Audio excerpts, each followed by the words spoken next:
Hello and welcome to LTCC News. I'm Elizabeth Nafee. And I'm Tara LaQualia. Thanks for tuning in. This past Monday, February 3rd, legendary groundhog Punxsutawney Phil declared 6 more weeks of winter after seeing his shadow.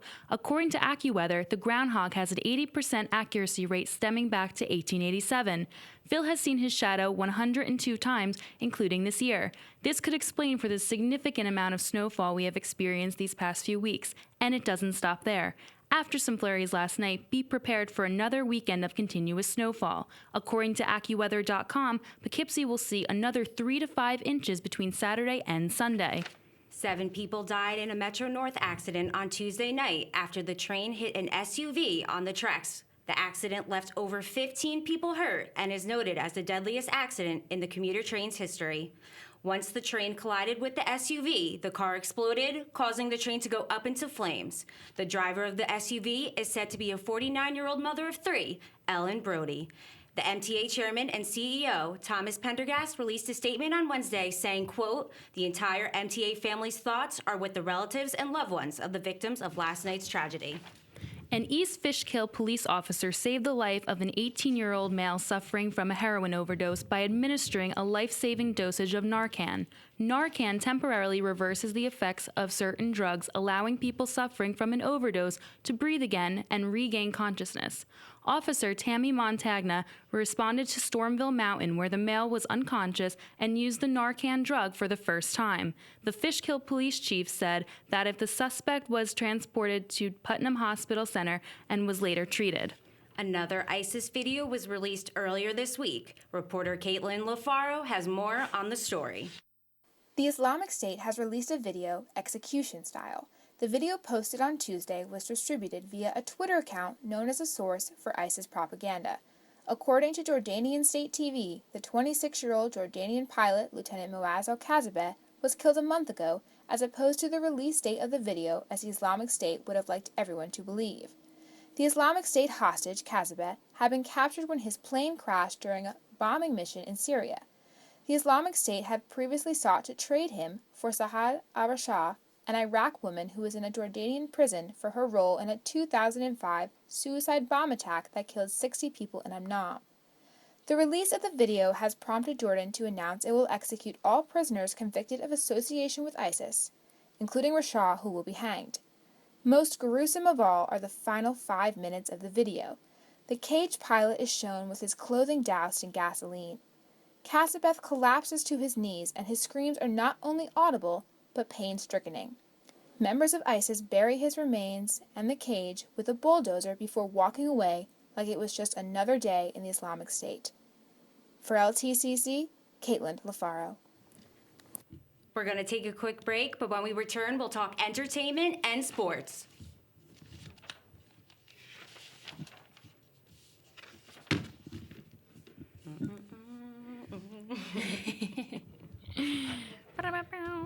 Good job, guys. We're 4 seconds over. All right, so let me cut. Oh, do you want me to cut something? No, it's not bad, but cut definitely the part that you said that you were going to cut, the beginning of. I cut the Johnny. I cut that part. And I think we should be okay if.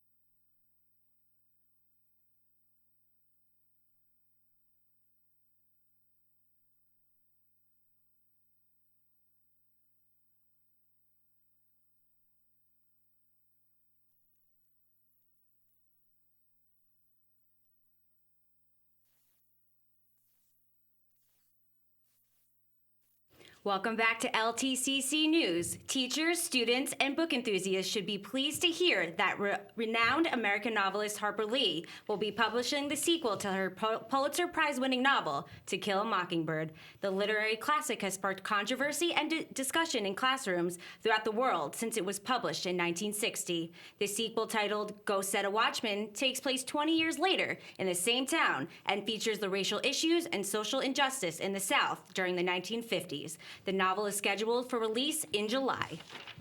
Tragedy has struck the Brown family yet again as Bobby Christina Brown, daughter of the late Whitney Houston, was found unresponsive in her Georgia home. Brown's husband and longtime family friend discovered the aspiring singer lying face down in the bathtub. Brown was rushed to North Fulton Hospital, where she was placed in a medically induced coma. She has since been moved to Emory Hospital in Atlanta, where she remains in the neuro ICU on life support. This brings to light an eerie similarity to Houston's death in 2012. She too was found unresponsive in a bathtub. Brown's family was told by doctors to prepare for the worst, but pray for a miracle. The Seahawks may have forgotten how to run the play that could have ultimately won them the Super Bowl, but halftime show performer Katy Perry was sure to make the touchdown. Her performance was filled with eye-catching pyrotechnics and songs that fans could sing along to. Perry also had some help from music industry icons Lenny Kravitz and Missy Elliott, this being a drastic change from the dated acts such as The Who and Bruce Springsteen, who have performed in years past. The NFL reportedly wanted to aim for a younger demographic, and Perry was the perfect choice. Well, no one was thinking about Deflategate during the Super Bowl. Russell Wilson and the Seahawks lost the Super Bowl on a goal line interception made by Malcolm Butler. This was Butler's first season after going undrafted out of West Alabama and signing with the team as a free agent. This interception was the first of his career. He played in 11 games and had a total of 15 tackles. Quarterback Tom Brady broke the record for most Super Bowl touchdown passes and most Super Bowl wins by a quarterback. Patriots won the game 28-14. And Browns quarterback Johnny Manziel takes a break from the clubs as he voluntarily enters rehab this past week. The former Texas A&M star, also known as Johnny Football, has faced criticism in the past for his excessive partying. Johnny Manziel's friend and advisor, Brad Bedworth, made a statement saying, quote, he knows that there are areas he needs to improve on to be a better family member. And that's all we have today for I'm Liz. And I'm Tara LaQuaya. Have a great afternoon.